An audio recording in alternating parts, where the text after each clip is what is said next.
Welcome to The Explainer. Today we're diving into the brilliant, and let's be honest, kind of weird world of the book Freakonomics.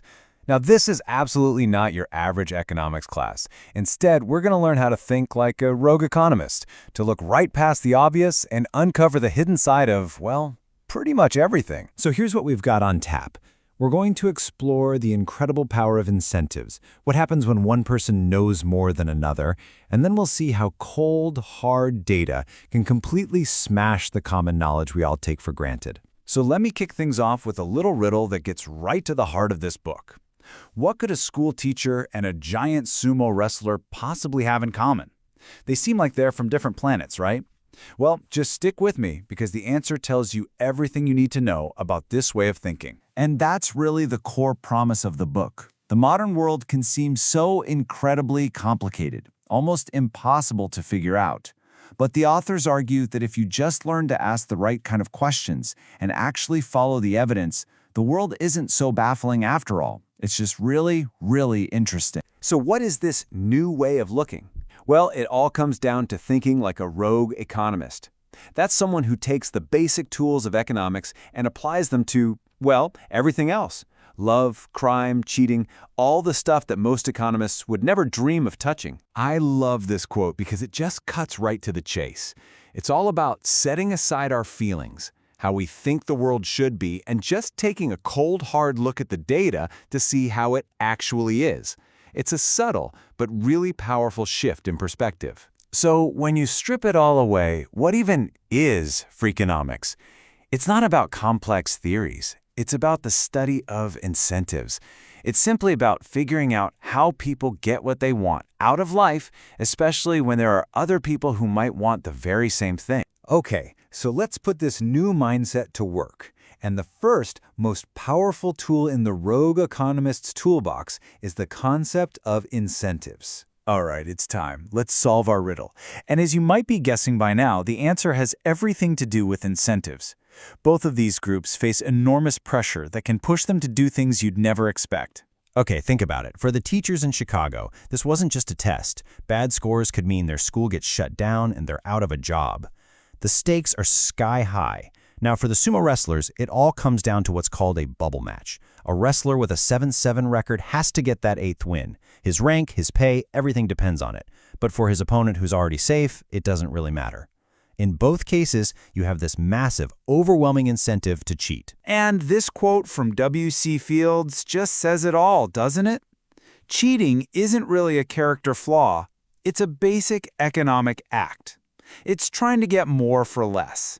And the data shows that when the prize is big enough, almost anyone in any profession can be tempted. But here's the thing. Incentives are tricky. They can totally backfire. There was this amazing study at a bunch of daycare centers in Israel. To stop parents from showing up late, they introduced a tiny $3 fine. And guess what happened? Late pickups more than doubled. Why? Because they'd accidentally replaced a powerful moral incentive, feeling guilty, with the weak economic one. Parents basically thought, oh, for $3, I'm just paying for extra time. The guilt was gone. All right, let's move on to another huge idea in Freakonomics. This one's all about the power of information, specifically the power that comes from knowing something that the other person doesn't. Economists have a name for this: information asymmetry. And we deal with it all the time. Your doctor, your car mechanic, your financial advisor, they're all experts who have knowledge you don't, and that gives them a huge advantage. The real question is, how do they use it? There is this incredible historical example with the Ku Klux Klan. Back in the 40s, their power came from secrecy and fear. All their secret handshakes and codes made them seem terrifying. But then this one activist, a guy named Stetson Kennedy, went undercover, and he leaked all their secrets to the Superman radio show. Suddenly, kids all over America were playing with the Klan's secret codes. He took their greatest weapon, information, and turned it into a joke, totally crippling the organization. Okay, I know, that sounds like a completely absurd question, but stick with me here because it gets right to the heart of how this information advantage plays out in our everyday lives. When a real estate agent sells your house, what's their real incentive? To close the deal fast. Sure, an extra $10,000 on the price would be great for you, but for them it's maybe an extra $150 in commission. Not worth the hassle. But when they sell their own house, oh, the data tells a completely different story. They leave it on the market almost 2 weeks longer and get a price that's over 3% higher.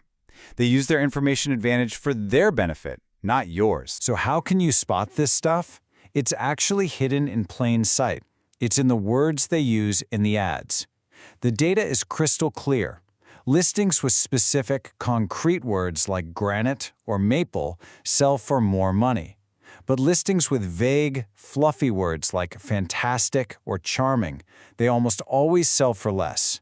Those words are basically code for, yeah, I'm trying to hide something here. Okay, this next part of the Freakonomics mindset is where things can get, well, a little uncomfortable. It's about using data to question the things that everybody, especially the experts, just assumes is true. Take the massive, totally unexpected drop in crime in the United States back in the 1990s. I mean, nobody saw this coming. In fact, criminologists were predicting a bloodbath of youth violence. And then the exact opposite happened. The question is, why? Well, pretty quickly, the experts came up with a bunch of explanations that became the conventional wisdom. You know, you heard things like, oh, it was the booming economy, or it was smarter policing, more prisons, and they all sound really plausible, right? The only problem is, when the authors actually ran the numbers, all those things combined, they only explained a tiny piece of the drop. So the authors found a different correlation, one that was incredibly controversial and that no one was talking about. They argued that one of the single biggest factors was the legalization of abortion nearly 2 decades earlier. Now, the logic here is that children born into difficult circumstances, especially to mothers who didn't want them, are at a much higher risk of growing up to become criminals. By giving women the choice, legalized abortion meant that a whole generation of high-risk children were never born, leading to a massive drop in crime about 18 years later. So, what this really drives home is how the biggest effects can come from these distant, subtle causes we never even think to look for. So, for our last section, let's bring all this home. Let's apply this same data-driven thinking to a question a lot of us really care about. What does it actually take to be a good parent? The authors dug into this huge government dataset on early childhood education, and frankly, the results are mind-blowing, especially for any anxious parents out there. It turns out the things we do, the things we obsess over, like reading to our kids every night, taking them to museums, limiting TV, none of it showed any correlation with their future test scores. What did matter? It was all about who the parents are. Are they educated? Are they successful? Do they have a lot of books in the house? That last one is key. It's not reading the books that matters. It's that having books signals the kind of household you are. And that, right there, is the ultimate lesson of Freakonomics. The world isn't nearly as random as it looks. It's just driven by these invisible incentives and hidden information that we're not trained to see.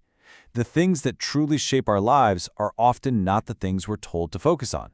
So the real power you get from this book isn't about learning a bunch of cool, surprising answers. It's about getting the courage to start asking completely different questions.